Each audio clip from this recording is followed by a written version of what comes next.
Bonjour à tous, bienvenue dans les vignobles du Côtes-du-Rhône pour tester la cuvée 2021 du Citroën C3 Aircross. Le C3 Aircross, c'était le premier SUV de la marque au chevron. Depuis, sur son segment, celui des SUV compacts, il y a pléthore. Et en particulier, un petit cousin qui lui pose quelques problèmes, il s'appelle Peugeot 2008. Il a les dents très longues.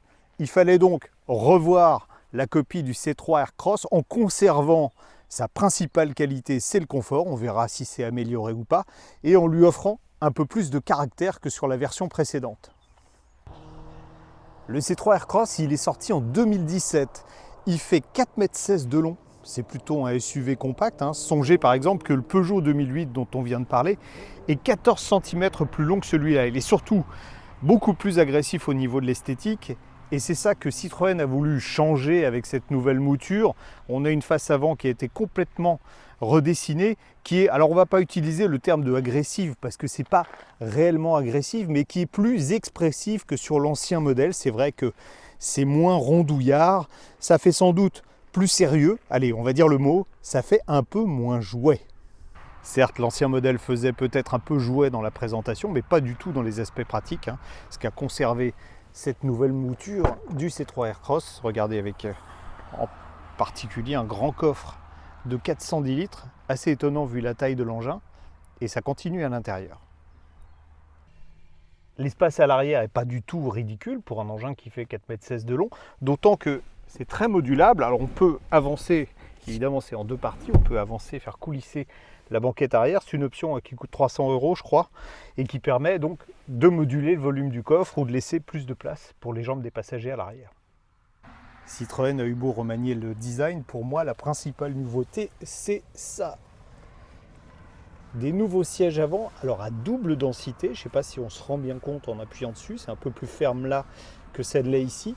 Ça permet d'avoir un confort Pullman presque aussi bien qu'avec une suspension hydro-pneumatique. On a l'impression d'être assis dans son salon. C'est comme en matière de chirurgie esthétique, un petit lifting ne suffit pas à vous redonner une vraie prime jeunesse. On voit par exemple sur ce C3 Aircross que l'instrumentation qui est encore analogique est un peu datée, et puis Citroën a eu beau agrandir l'écran central, là aussi il est daté, et surtout il est d'une lenteur, on a l'impression que c'est un escargot malade quand on lui demande quelque chose. Bref, vous avez vu le graphisme également, c'est pas fantastique. Ils auraient dû en profiter pour corriger quelque chose que moi j'aime pas, c'est-à-dire qu'il faut passer par l'écran central pour régler la température. On a quand même un petit bouton en dessous pour accéder, mais ça aurait été mieux de le mettre là. À la place, on a le sélecteur pour l'adhérence. Ça n'est pas un vrai tout-terrain, mais ça permet quand même, comme on l'a fait ici, d'aller sur des petits chemins pierreux. Je ne vais pas vous faire l'article sur le moteur, il est hyper connu. Il s'agit ici du moteur 1,2 litre PureTech dans sa version 130 chevaux, ce qui est le modèle le plus puissant proposé sur le C3 Aircross. Voilà, il a refusé le progrès, c'est-à-dire qu'il a refusé même une micro-hybridation, donc purement un moteur essence qui est accouplé dans le cas de notre voiture à une boîte automatique à 6 rapports. Alors pourquoi pas 8 rapports comme sur les derniers modèles? Simplement parce que la plateforme de cette voiture est une plateforme ancienne, elle ne permet pas d'avoir la boîte automatique à 8 rapports. Si je vous dis qu'on a vraiment le sentiment d'être au volant d'une Citroën, vous allez vous dire il a fondu un câble, mais en fait non. Alors pas de façon caricaturale, c'est-à-dire que la direction n'est pas super assistée, on n'est pas dans le pare-brise quand on touche la pédale de frein.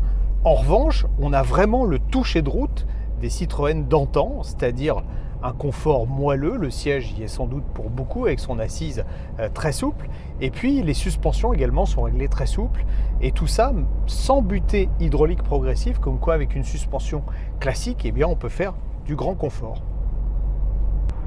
Le pendant de ce grand confort sont des mouvements de caisse qui sont plutôt amples. C'est vrai qu'il y a relativement longtemps que je n'avais pas conduit une voiture qui prenait autant de roulis en virage, pourtant elle n'est pas extrêmement lourde, 1200 kg. Bon, cela dit, c'est simplement gênant sur les petites routes très sinueuses comme celle-là, mais au quotidien, on préférera largement le confort à une précision de conduite très incisive.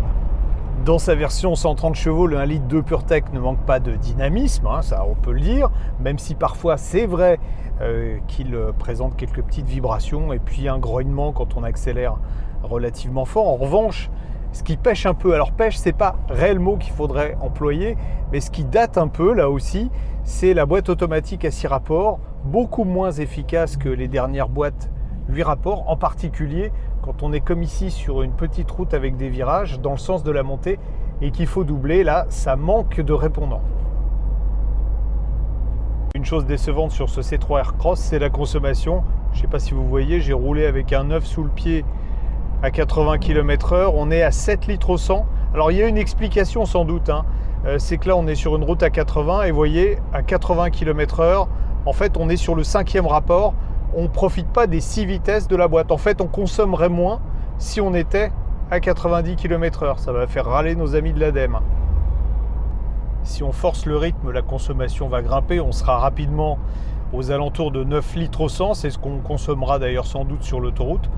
On ne l'a pas essayé, c'est là qu'on se dit que peut-être qu'une hybridation, même light, aurait été nécessaire au moins pour faire des économies sur une route comme celle qu'on vient de pratiquer. Bon, cela dit, on profite du confort de la voiture, c'est avant tout ça l'essentiel, on achète un C5 Aircross, c'est pour profiter de la douceur, on n'a pas envie de rouler trop vite. Et puis une douceur, il y en a une aussi côté tarif, puisque je vous ai dit tout à l'heure, c'est un petit peu méchant que la voiture était datée, mais au moins Citroën se rattrape avec un prix qui est beaucoup plus doux que celui de ses concurrents.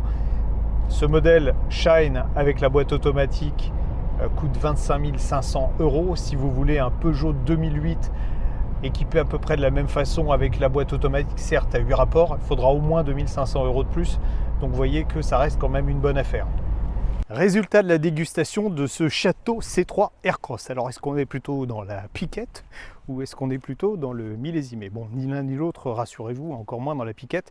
C'est une voiture qui a plutôt pas mal de qualité. Je vous laisserai seul juge au niveau de l'esthétique et du restylage. Moi j'aime bien le côté plus dynamique, mais il y en a qui préfèrent peut-être des formes plus rondes qui iraient bien avec la douceur générale de la voiture. C'était déjà la plus confortable de la catégorie, ça reste la plus confortable de la catégorie, elle progresse même grâce aux nouveaux sièges.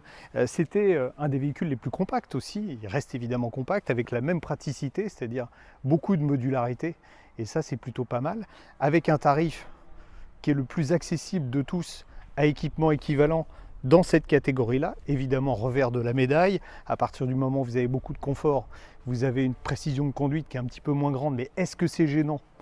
Honnêtement, je ne crois pas.